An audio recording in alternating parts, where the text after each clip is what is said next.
And we come on this hour with breaking news. Hello, everyone. I'm Chris Jansing. We have a growing number of questions right now, including what this ruling overturning Roe v. Wade could mean for rights ranging from privacy to gay marriage. But let's start with what we know now. Scenes popping up all across the United States like this. These are the live pictures of protests outside the U.S. Supreme Court. People started gathering immediately once they announced that this decision was coming down. The crowds now are only growing. And already, no action required. There are new restrictions on abortions ready to go in on 13 different states. Look at those. Those are the ones highlighted on your screen. They have what are called trigger laws. They are triggered by the fact that the Supreme Court just overturned Roe. For example, one example, Idaho's law would make performing an abortion a felony. We're also going to dig into that passage from the decision from Justice Clarence Thomas, where he writes, quote, "In future cases, we should reconsider all of this court's substantive due process precedents, including Griswold, Lawrence, and Obergefell." He's talking about reconsidering decisions on gay rights and the right to contraception. Joining me now, NBC's Julia Ainsley, inside the growing protest outside the Supreme Court. Josh Letterman is at the White House, where the president just spoke. And Barbara McQuade, former U.S. attorney and MSNBC legal analyst. Julia, I've been watching that crowd grow bigger literally by the minute. What's it like there? What's the mood? What are people telling you? Well, here, Chris, if you thought that what we got from the leak just a few weeks ago would take any steam or pressure off of this situation when the final decision came, you would be wrong. I was there that day. It is even more fraught today. We're seeing a lot of intense emotions. Some women are crying. People who have had an abortion, some people who feel directly, personally violated by this decision today. This is insane. And going over to the other side especially was, I wanted to yell at the people there. Just how? It feels like a betrayal. It feels like my country doesn't love me and appreciate my body as a woman. I can't even chant because I can't say anything. It hurts. I'm worried for the young women who are on opposition, who don't understand how at risk their lives may be. Polling showed the majority of Americans did not want the country to overturn, the court to overturn Roe v. Wade. A majority of Americans. But majorities of Americans in key places did vote to put people in power who were ultimately responsible for the makeup of the Supreme Court. In other words, enough Republicans in enough key places helped ensure a Republican majority could confirm conservative justices. Now, if you're wondering how it could be that the court is so out of step with the opinion of a majority of all Americans, consider this. 80 million eligible voters do not vote. President Biden repeated as much earlier this afternoon, saying the right to health care can be restored with a bigger Democratic majority in Congress. With your vote, you can act. You can have the final word. This is not over. Joining me now, NBC News Justice Correspondent Pete Williams, NBC News Correspondent Julia Ainsley from the Supreme Court as well, outside of it, Slate Senior Editor and MSNBC Law and Politics Analyst Dahlia Lithwick, and former U.S. Attorney and MSNBC Legal Analyst Barbara McQuade. Pete, you know this better than anybody. We were, of course, expecting this, but walk us through what we learned today. Well, this decision tracks very closely to the draft opinion written in February that was leaked in May. It makes the same arguments that there is no constitutional right to abortion, that in order to find a constitutional right through the 14th Amendment, it must be something that is deeply rooted in the nation's history and tradition and essential to the concept of ordered liberty.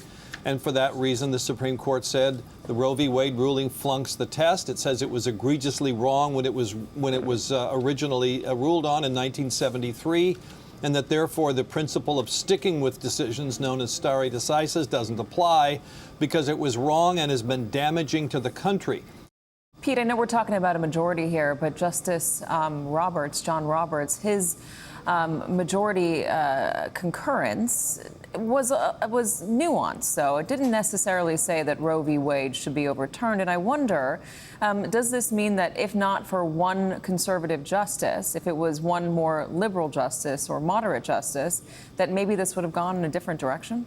Oh, without question. So he did not join his colleagues in overturning Roe. So to be clear, the central issue in this case was really the one the court granted was, can a state ban abortion before viability? That was the issue raised by the law in Mississippi that would ban abortions after 15 weeks. And the central holding, really, of Roe and the follow-on case of Casey put together was that states cannot ban abortion before viability. They can restrict it, but they can't ban it. They could ban it after viability. Roberts said that made no sense. He said the Mississippi law should be upheld, but he said the court should not have gone the rest of the way to overturn Roe.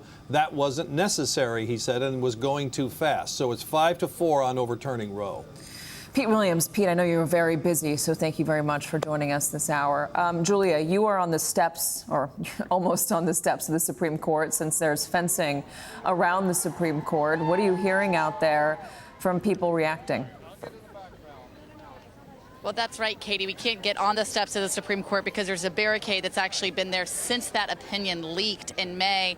And as I've been here, Katie, I would say the crowd is getting denser and things are getting more tense by the hour here. We have a number of people on both sides, sometimes engaging in shouting matches with each other. We've also spoken to people who were devastated by this opinion and also some who are celebrating today. Let's take a listen to some from the pro-life side who are overjoyed at this news. It's a roller coaster of emotion. It's complete and utter joy that it was finally overturned, but the determination, a steely determination that the battle is not over. Personally, I've had people in my family have abortions, and they have felt the regret years and years down the line, and they're still dealing and facing with the trauma today. And if Roe v. Wade wouldn't have been legal inside of the United States, I would have family members that I don't have today. So as you can see, now we're having some more speakers come into the area. And Katie, just behind me, we have an increased presence from Capitol Police. They have now lined the barricade. You can't see behind this crowd, but there are police in front of the barricade, in front of the Supreme Court. People are now getting quiet as we see more speakers come take the stage. Unfortunately, from here, I can't see who that is, but we are expecting some lawmakers to come out and speak to this crowd today as Congress tries to drum up support for how Democrats could now work to try to codify Roe since it has now been struck down today by this court. This is a personal moment for millions of women. One of them, Cori Bush. She's the representative here in St. Louis of this district. I had a chance to talk to her earlier today. Take a listen to a little bit of what she said, Katie. I'm standing at the place where I had my own abortion care services at 18 years old. I got raped when I was 17. And as we're talking, we're sitting with the secretary. That announcement was made. It broke my heart because I'm thinking about the people who today found out that they were pregnant, who found out they were pregnant a few weeks ago, and we're trying to figure out what to do. People, it takes more than a minute to make a decision about what you're going to do that will affect your life for years to come and affect the life of another human being. It's not something that people can automatically just make a decision in a matter of weeks or a matter of a couple days or a few hours. Sometimes it takes time, and we're stripping that from people. Hallie, this will be difficult, especially for women of color, poor women who don't necessarily have the means to travel, pay the airfare, take off time from work. So the closest state being Illinois, we're told that anywhere they can travel between 7 to 22 hours to get these abortions legally and safely. Hallie? Kathy Park, live for us there in Jackson, Mississippi. Kathy, thank you. I should note that Vice President Kamala Harris is stepping to the stage. As we wait for her to begin her remarks, Jake, I very quickly will go to you because you are in a state that is taking a very different tack, right? California is working to shore up access to abortions for women, not just in its state, but in neighboring states as well. That's right, Hallie. In a sense, I'm standing in a different nation than the one that Cal and Kathy are standing in. In this state where, you have new laws, about 13 of them moving their way through the state capitol here. They do everything from empower nurses to provide first trimester abortion services. They provide funding to out-of-state patients who need to come here. And we're expecting in about half an hour, Governor Newsom will sign a bill here in California that will further enshrine the constitutional right to abortion services under the state constitution. So an extraordinarily different environment here than the one you're talking to Cal and Kathy about there. Jake Ward, live in California. Thank you. We will go now to the former California senator, current vice president, who is talking about this decision now. Today, as of right now, as of this minute, we can only talk about what Roe v. Wade protected. Past tense. I'll ask both of you to just give your reaction to what we've just heard. Congresswoman Presley, I'll start with you. Well, I think she gave voice to the anger, the sense of betrayal that everyone who values freedom, the constitutional right to health care and abortion care is health care, is feeling at this moment. And that vulnerability will be disproportionately borne by our most marginalized. What we're noticing is the mood shifting. This went from extreme passion, raw emotion and reaction to really a feeling of motivation and purpose. People saying that this can't happen, that this cannot actually be the first time in the country's history that a Supreme Court gifted right is then stricken away. I want to begin this hour with an up-close look at the real impact the end of Roe will have, perhaps too up close and personal for some. Last week, I flew with a group of women from Texas to New Mexico, a journey across state lines to exercise the right to abortion access, which included witnessing an abortion by oral medication. It is a journey that is now going to be the reality for so many more in the states where abortions will be banned. Here's their story. It's early in the morning, and 20 young women meet at a church in Texas for one reason. They will travel to New Mexico and get an abortion. I can't do this. I can't put another kid through what the two that I already have are going through. It's just not an option right now. Not for me, not for him. There's no support system right now. Today, what happens is you get to make a choice about your life. The New Mexico Religious Coalition for Reproductive Choice and the First Unitarian Church of Dallas Adios, amigos. are helping these young women leave Texas, a state with one of the most restrictive abortion laws in the nation. We're arriving at the airport here in Dallas. This is just the first leg of a very long day for so many of these women. We're about to make it law. Texas has banned the medical procedure after 6 weeks. And now, with federal protection for abortion rights gone, traveling across state lines will be the reality for so many women. You want to get it done, but it's just also like, I have to go to Albuquerque to get this done. Advocates of this ban seeing this as a major victory, hoping to institute similar laws with the overturn of Roe. On this trip, all of the women are below the poverty line and 6 to 11 weeks pregnant, and without help, would not be able to make this journey.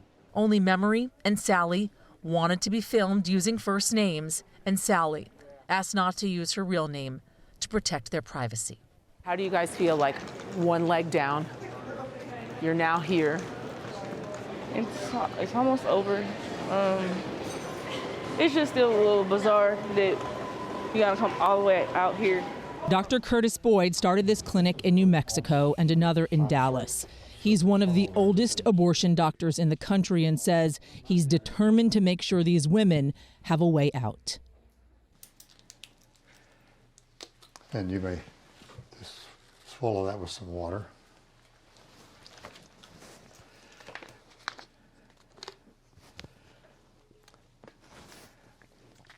Now, what I must tell you is that's it.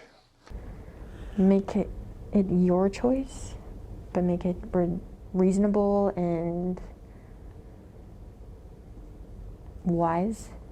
This is a decision that these women are making according to their own faith and values. It's our duty as a faith-rooted organization to trust what they've heard from God and support it. Half of the women on this trip came across state lines to take a pill. The other half for a 10-minute surgical procedure. You have women out there that have been raped. You have women out there that they don't have anybody, or they did it with the wrong person, or they're just not ready. You can't make women be ready for taking care of kids, because that's like a huge step.